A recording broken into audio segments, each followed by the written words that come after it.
Hello, and thanks for joining us from our studios in Israel. Coming up in today's newscast, Israel is unprepared for a major natural disaster.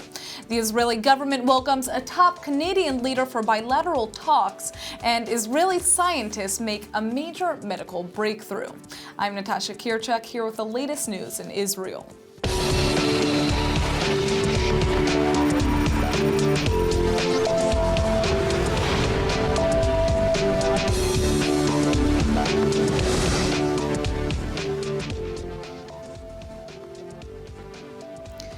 Experts are warning that Israel is unprepared for not only natural disasters, but also potential man-made disasters like cyber attacks. Seismologists say the country is located above a major geological fault line, and that at least 17 major tremors have rocked the region over the past 2,000 years. They're cautioning that the next devastating earthquake could strike at any time. According to data the Knesset is receiving from the National Emergency Authority, Israel isn't ready to cope with the thousands of deaths or billions of dollars in damage such a disaster could cause. The authority wants the government to hurry up and quake-proof all buildings over 3 stories high and built before 1980.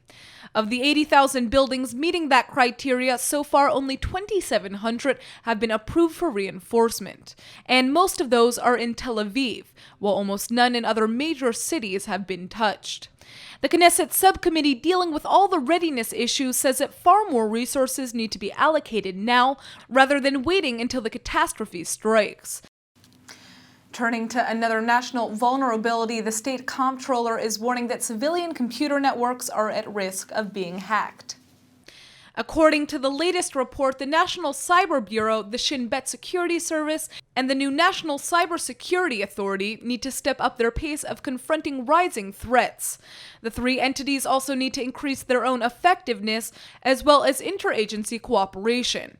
That's not all. The comptroller wants to see the full implementation of 3 cabinet decisions issued between 2011 and 2015 that require private industries to comply with specific initiatives aimed at protecting their computer systems from cyber attacks. U.S. President Barack Obama's administration routinely criticizes the Israeli government for any building in the West Bank or even in East Jerusalem. Israel's newest housing plans are no exception, and ILTV's Aaron Porras has more on the story. Israeli planning authorities say the construction of 181 new homes in the Gilad neighborhood of the capital were initially approved in 2012 and just now given the official green light to begin. Washington is responding with immediate criticism, saying the area is disputed land because it's located beyond the 1967 borders. State Department spokesperson John Kirby says that these settlement plans raise serious questions over the Jewish state's commitment to negotiating an accord with the Palestinians and risks entrenching a one-state reality. Meanwhile, the Palestinians are objecting to other developments in the capital, specifically a proposal to extend the new Jerusalem-Tel Aviv high-speed train line to the Old City and nearby communities. Israeli officials see the idea as progressive and an easier way to shuttle millions of visitors to the holy site by relieving transportation congestion. Ramallah, though, says it's a scheme to colonize and Judaize the city. The Palestinians are once again turning to UNESCO and the UN Security Council, demanding action be taken to prevent the new train, which they insist is a dangerous settlement escalation, which threatens to explode the conflict and turn their lives into an unbearable hell. Canada has always been one of Israel's strongest allies, and now the country's Governor General is in Jerusalem for meetings with Israeli leaders, all in an effort to enhance bilateral relations and discuss hot-button regional issues. The Israeli Prime Minister greeted Canadian Governor General David Johnston and the Ottawa delegation in Jerusalem. Johnston is being accompanied by a number of parliamentarians and officials in the fields of education, business, and civil society. Discussions with their Israeli partners are focused on the development, security, and humanitarian needs of both nations. This is a pleasure not only to see you again, but to see you here, and also to see you here on the occasion of where we're signing agreements and moving towards innovation. This is where the future is. The future belongs to those countries who innovate and Canada and Israel are right there, and we can innovate a lot more together. During the meeting, Israeli Science, Technology and Space Minister Ophir Akunis signed a number of joint declarations with Canada's Mitak CEO and Scientific Director Alejandro Adem. The red carpet was rolled out at an official state ceremony, where Israeli President Reuven Rivlin and the First Lady Nechama Rivlin greeted Johnston and his wife Sharon. Both national anthems were played, and the Canadian Governor-General shook hands with a number of religious leaders and other officials. During his remarks, Johnston paid tribute to late Israeli President Shimon Peres, who passed away in September. I can't help but be reminded of the late Shimon Peres at this moment, who came to Canada in 2012 on his own state visit.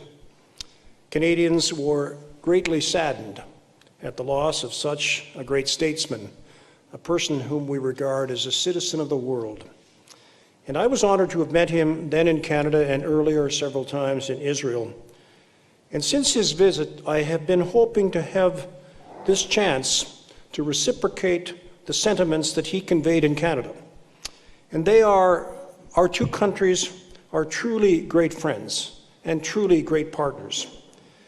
Moreover, we share common aspiration and values, one of which is the importance of pluralism and diversity. The Israeli president pressed upon Johnston the importance of conveying a message of peace when he holds talks with Palestinian leaders in the West Bank later this week.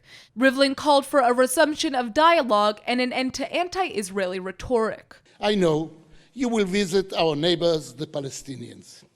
I believe we can find an end to the conflict, actually to a tragedy that we are living in for the last 150 years. And we have, first of all, to build trust between us. But there must be an end to the incitement and an end to any kind of terrorism. We are not doomed to live together here in the area. We are destined to live together. It is my hope that Canadians and Australians continue to build smarter, more caring societies, and I know we will do so together. Thank you once again for welcoming us to this great country. Merci. The Canadian leader also visited Jerusalem's Yad Vashem Holocaust Memorial. The delegation attended a ceremony at the museum's Hall of Remembrance, where the Governor-General and his wife laid a wreath and held an eternal flame lighting to commemorate the 6 million Jews killed by the Nazis during World War II. This week, Israel will be remembering one of the most influential leaders in its history, former Israeli Prime Minister Yitzhak Rabin.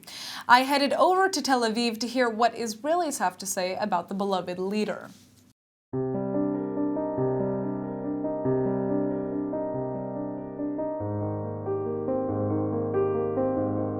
On November 4th, 1995, 21 years ago from tomorrow, one of the worst events in Israeli history took place. Former Israeli Prime Minister Yitzhak Rabin was tragically murdered, and we're here on the very ground where he lost his life. It was 9:30 p.m., and the leader had just finished taking part in an anti-violence rally in support of the Oslo peace process, Rabin's peace initiative with the Palestinians. שמרבית העם רוצה בשלום, מוכן לכתוב סיפור לשלום, ועל כן כאן, בהתייצבותכם בעצרת הזאת, מוכיחים עם רבים אחרים שלא הגיעו לכאן, שהעם באמת רוצה בשלום, ומתנגד לאלימות. As the former prime minister was walking down the city hall steps towards the door of his car, 3 shots rang out. Israeli ultra-nationalist Yigal Amir had fired at the leader in an attempt to assassinate him before he could make his peace deal with the Palestinians. His attempt tragically worked, cutting short not only Rabin's life, but also the chance for peace.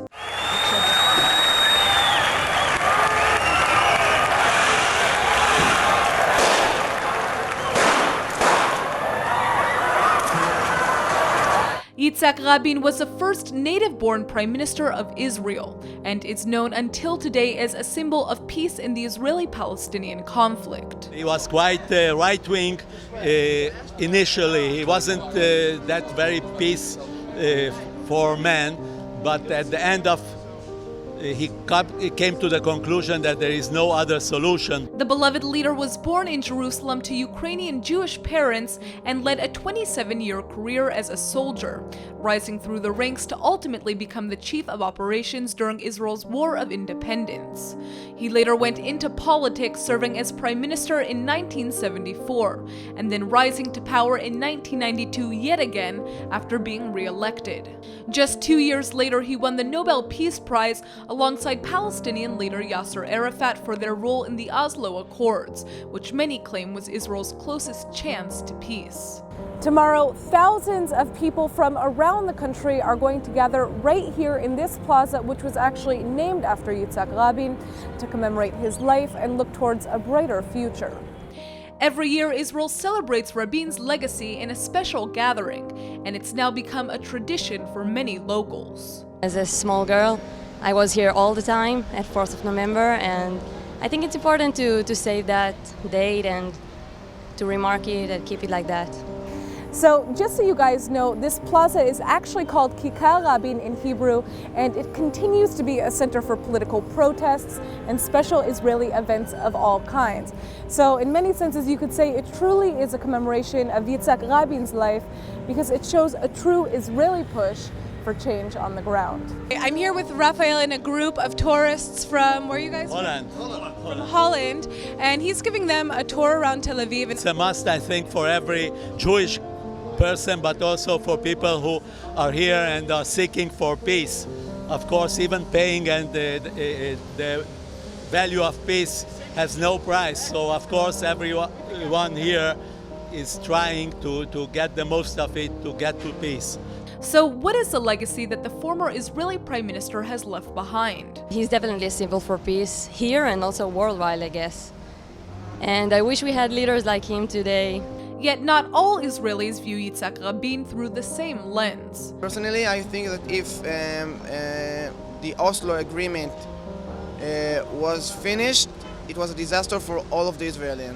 As Israelis remember Rabin this week, it's hard not to focus on the future ahead. Is peace attainable anytime soon? Not everyone has the same opinion on the matter. No, I don't think so. I think that if we want peace, first of all, the Palestinians have to recognize us as a state. We still don't have peace because it's still a dream for us. It's not something easy to reach, but we have always to seek for it. I believe it depends on the education, and once that's going to change, we might have that peace, yeah, I hope so.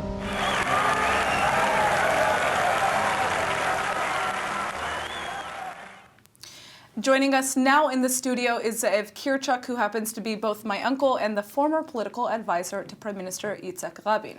Thanks so much for coming in. Thank you for having me here. So you were in charge of all of his national tours. What was it like to serve under such a powerful political figure, both nationally and internationally?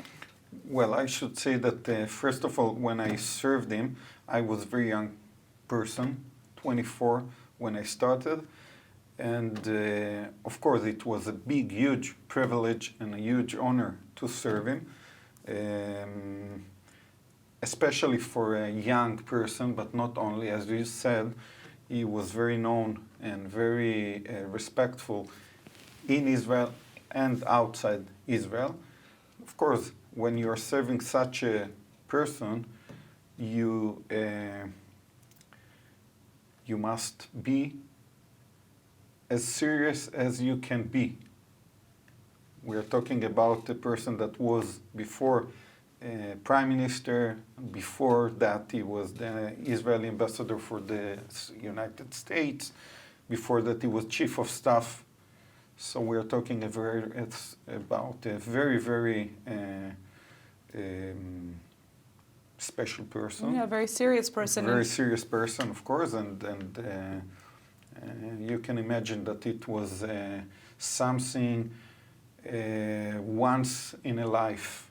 And you were very close to him, just beyond actually working with him. You became very close to him. So Right. what happened, not only affected you, but really affected your team emotionally. I mean, that's something that ruins people, especially who have just started out their career in a lot of senses. Can you tell us about the day that Rabin was assassinated? Yes, of course. The date was Saturday night. Actually, I came before him, like 5 p.m. to the square, which the name was in those days Kikar Malchei Israel. The King's Plaza. Yes. It was full of people. It was a very special day for all of us. It was not easy to make it, not easy to make him come, and you can imagine that when it happened, it was a huge shock for all of us. Actually, when it happened, no one understood really what is happening. I remember that few minutes after he was shot, I saw Yigal Amir very close to me, and I didn't understand that he is the guy.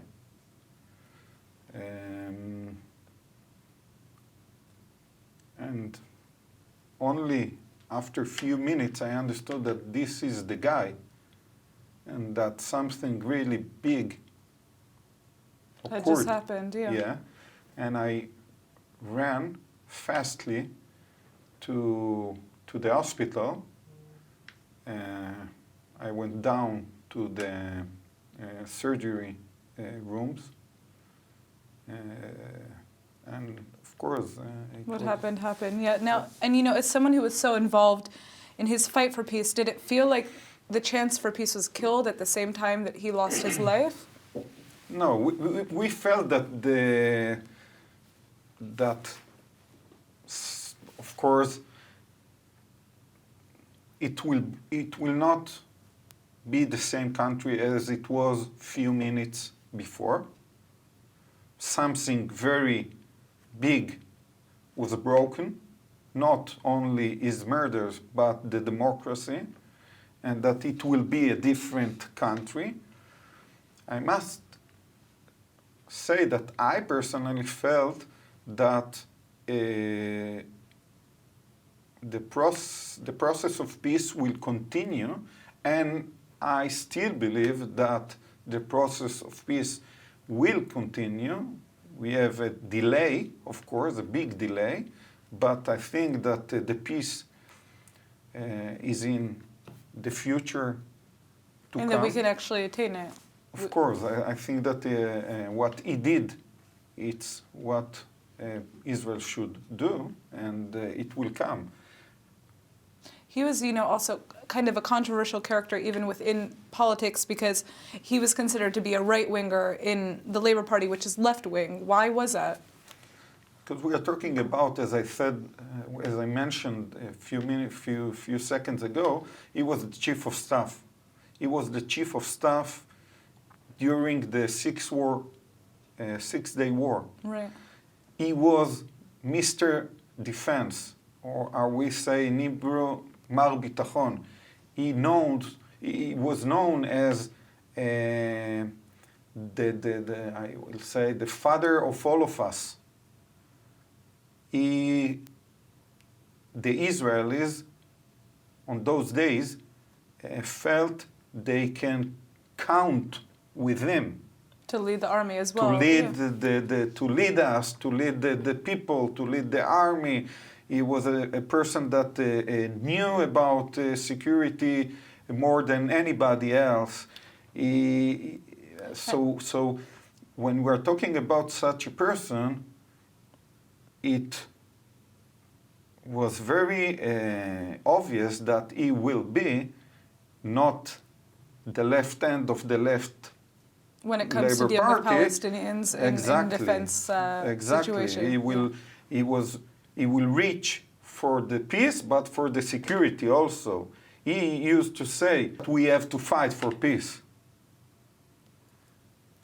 But first of all, we have to feel secure, and we need to have all the guarantees that the security of the State of Israel will remain. So what do you think the legacy is that he's leaving behind now? When people commemorate his life and think about what took place 21 years ago, what is the hope? First of all, I think that the first point or first stage of his legacy is the democracy. We have to secure the Israel democracy. You know that 2 years before he was murdered, he was very attacked for many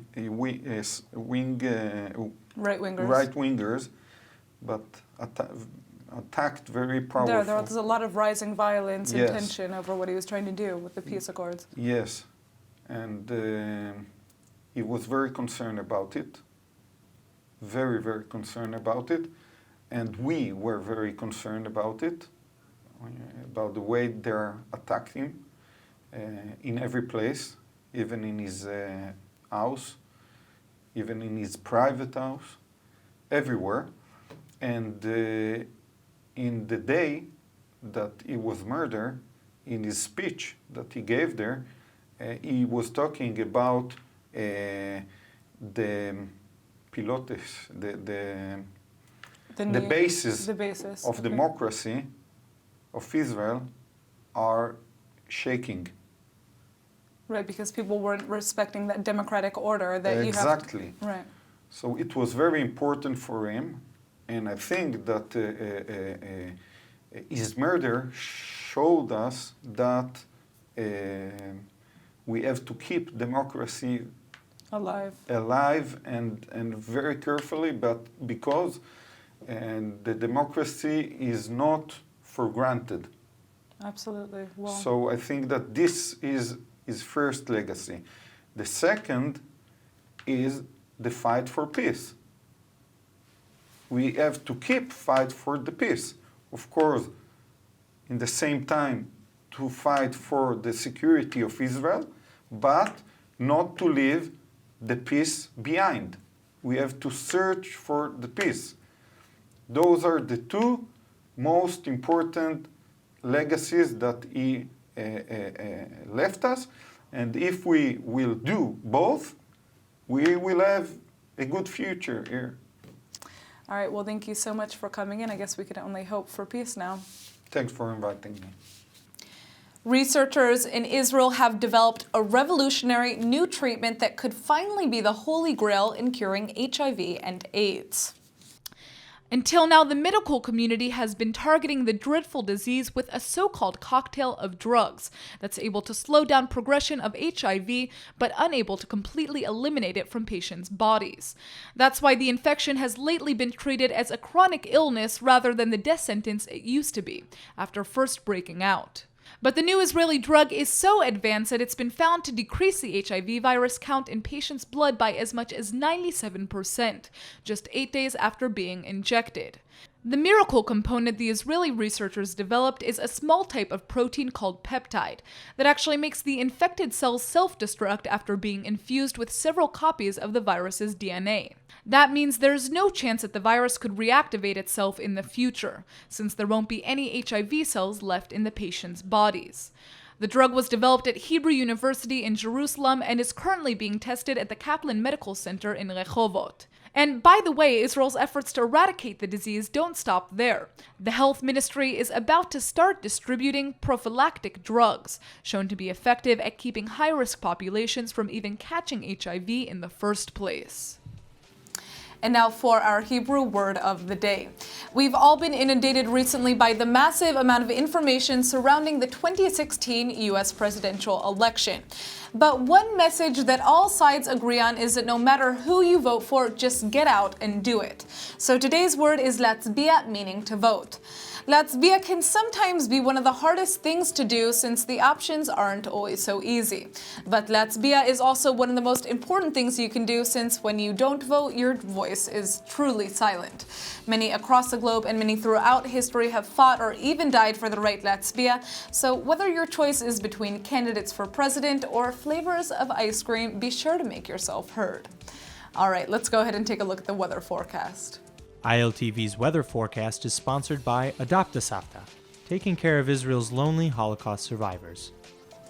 Today we can expect clear skies with a low of 62 or 17 degrees Celsius. The weekend will be comfortable but should be partly cloudy with highs of 77 or 25 degrees Celsius and lows of 60 degrees or 15 Celsius. All right, everybody, that's it for today's news. Today's exchange rate is 3.81 shekels to the American dollar. Remember to sign up for our daily newsletter at iltv.tv. Thanks for watching and see you tonight.